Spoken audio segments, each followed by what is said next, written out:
హోంమంత్రి వంగలపూడి అనిత అనకాపల్లి జిల్లా నక్కపల్లిలో పర్యటించారు. అంతర్జాతీయ మహిళా దినోత్సవ వారోత్సవాల్లో భాగంగా ఏర్పాటు చేసిన మహిళలకు మెగా అవగాహన కార్యక్రమంలో ఆమె పాల్గొన్నారు. మహిళలు, చిన్నపిల్లలపై అఘాయిత్యాలకు పాల్పడిన కేసుల్లో దర్యాప్తు వేగవంతం చేసి వెంటనే కఠిన చర్యలు తీసుకోవాలి అని శిక్షలు విధించడం జరుగుతుంది అని చెప్పారు.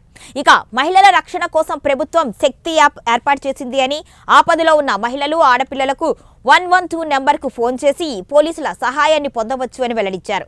శక్తి టీములు పట్టణాల్లో 5 నుంచి 10 నిమిషాల్లో, గ్రామీణ ప్రాంతాల్లో 10 నుంచి 15 నిమిషాల్లో ఫోన్ వచ్చిన ప్రాంతానికి చేరుకొని సహాయం అందిస్తాయి అని వంగలపూడి అనిత స్పష్టం చేశారు.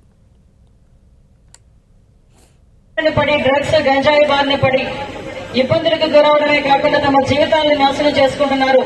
వాళ్ళందరికీ కూడా మంచి దారి చూపించడానికి, గంజాయి మీద, డ్రగ్స్ మీద ఉక్కుపాదం మోపడానికి ఈరోజు ఎన్డీఏ గవర్నమెంట్ అధికారంలోకి వచ్చిన దగ్గర నుంచి కూడా గౌరవ ముఖ్యమంత్రి గారి ఆదేశాల మేరకు పోలీస్ డిపార్ట్మెంట్ ప్రతినిత్యం కూడా ప్రజా సంక్షేమమే ధ్యేయంగా పనిచేస్తూ, ప్రతినిత్యం కూడా మహిళా సంరక్షణ, మహిళా రక్షణ బాధ్యతగా పనిచేస్తూ ఈ రోజు మీ అందరి దగ్గరికి కూడా అనేకమైన అవేర్నెస్ ప్రోగ్రామ్స్ కండక్ట్ చేస్తూ మనందరిలోని కూడా ఒక నమ్మకాన్ని, ధైర్యాన్ని కల్పించడానికి ఈ రోజు పోలీస్ డిపార్ట్మెంట్ మన ముందుకు వచ్చింది. దానిలో భాగంగానే ఉమెన్స్ డే అయిపోయినప్పటికీ కూడా ఈ రోజు మహిళల్లోని, చిన్నపిల్లల్లోని మేమున్నాము అనే బాధ్యత, రక్షణ బాధ్యత మేము ఉన్నాము అని భరోసా కల్పించడానికి ఈ రోజు జిల్లా యంత్రాంగం, జిల్లా పోలీస్ యంత్రాంగం ఒక కంకణాన్ని కట్టుకుని ఈ రోజు ఈ ప్రోగ్రామ్ ని కండక్ట్ చేయడం, మెసేజ్లు పెడతారు. మేడం గారు, మా వీధిలో గంజాయి దొరుకుతుంది. మేడం గారు, మా స్కూల్లో గంజాయి వాడకం ఎక్కువగా ఉంది. ఇలాంటి పరిస్థితుల్లోనే కూడా మేము ఏం చేయాలి అంటే కనీసం వాళ్ళ దగ్గరికి వెళ్లి మాట్లాడితే ఆ స్కూల్లో పిల్లల్ని అరెస్ట్ చేసే పరిస్థితులు వస్తాయి. అరెస్ట్ చేయడం జరిగితే కనుక ఆ పిల్లల తాలూకా భవిష్యత్ ఏంటి, ఆ పిల్ల తాలూకా భవిష్యత్ ఏంటి అని మీతో పాటు మేము కూడా బాధపడే సందర్భం. దీనికి ఎక్కడో కూడా పులి స్టాప్ పెట్టాలి అనుకున్నాం.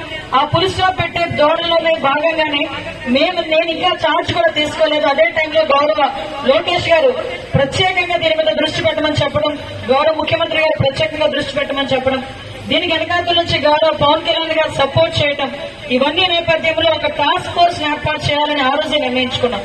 ఆ టాస్క్ ఫోర్స్ లో భాగంగా ఒక చెక్ పోస్ట్ కూడా లేని సమయం నుంచి సుమారుగా పర్మనెంట్ గా దగ్గర 39 చెక్ పోస్టులు ఈరోజు ఏర్పాటు చేసి ప్రతి చెక్ పోస్ట్ లోని కూడా సీసీ కెమెరాలు ఏర్పాటు చేసి సీసీ కెమెరాల తాలూకా ప్రతి ఫుటేజ్ కూడా డైరెక్ట్ గా కంట్రోల్ రూమ్ కి వచ్చేటట్టుగా ఈరోజు టెక్నాలజీని ఉపయోగించుకొని ఎక్కడా కూడా గంజాయి సాగు గాని, గంజాయి రవాణా కూడా లేకుండా చేస్తున్నాం.